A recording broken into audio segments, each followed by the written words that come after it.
أنا أقف الآن في وسط أسواق وأحياء مدينة قامشلو، حيث هنا يجتمع المئات من أبناء المدينة للمطالبة بالاعتراف باللغة الكردية كلغة رسمية في سوريا.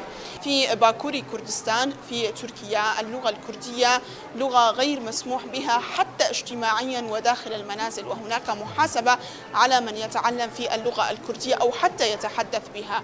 في سوريا أيضا المشهد كان مثيل للواقع في باكوري كردستان من حيث استخدام اللغة الكردية.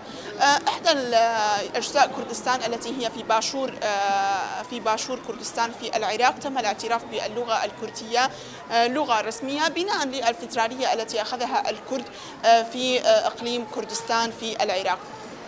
ولكن في سوريا حقيقة اللغة الكردية لغة مهمشة ولغة غير مسموح بها للحديث ضمن المؤسسات الرسمية، غير مسموح بها للتعليم، فقط كانت تستخدم اجتماعيا ضمن المنازل ضمن أبناء العائلة والأفراد فقط لا غير، علما بأن الكرد هم ثاني قومية موجودة في سوريا ولهم الأحقية أن تكون اللغة الكردية لغة رسمية.